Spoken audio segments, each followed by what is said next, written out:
Thank you, Mr. President-elect. You just said a couple of minutes ago that there's no time to waste when it comes to economic stimulus, but Democrats and Republicans have been in a stalemate for several months as they have been negotiating and trying to talk about what kind of stimulus to put together. You were elected by more than 80 million people to try to break that logjam. Can you talk about specifically what you have done over these past several weeks to actually work with Democrats and Republicans, speaking to congressional leaders to get them to agree on a stimulus package? And what do you say to people like Senator Sanders on the left flank of your party who have come out against this stimulus program already? They have said that this $900 billion deal is not good enough. Well, it would be kind of stupid for me to tell you what I did, wouldn't it?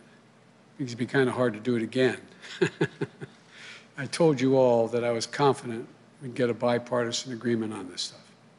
And I think we will, not just on this package, but I think beyond. And the last thing I'm going to do is tell you strategically how I go about this. I remember I used to get asked the same thing when I was putting together significant deals between Democrats and Republicans when I was a senator and vice president. It's just not a very smart thing.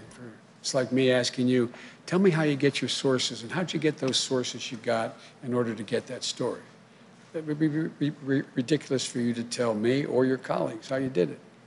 All I can say is I'm confident there are a sufficient number of Democrats and Republicans in the United States Senate, along with significant votes coming out of the House of Representatives, to put together a serious package that will keep us from going off the edge here, provide the kind of resources that are needed immediately. It's not going to satisfy everybody, but the option is if you insist on everything, we're likely to get nothing on both sides. And so I think they're on their way to being able to come up with a package that meets the basic immediate needs that we have.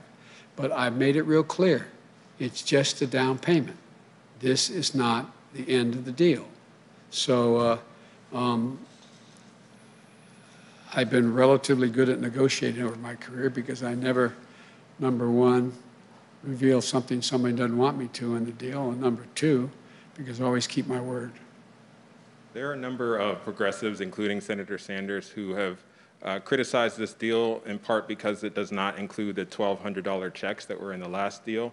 What do you say about that? They say that the American people who are hurting, maybe not the small businesses, but just the everyday families, they don't have anything in this deal. They're not getting any of the stimulus that's in this $900 billion package. That's not what I understand, but I think it would be better if they had the $1,200. I understand that may be still in play.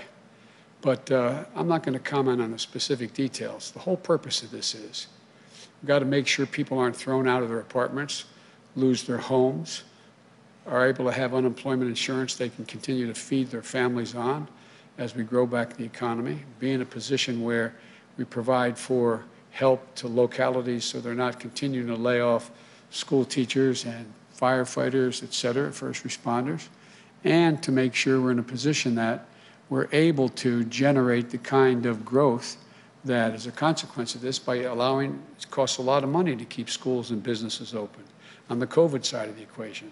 They're all pieces should be in it. There's much more. If I were writing it, I think the proposal that, quite frankly, the HEROES Act that the House passed, that's what I would support.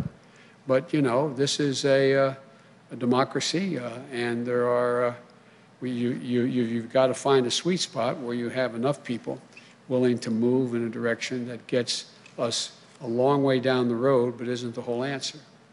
Thank you. Thank you.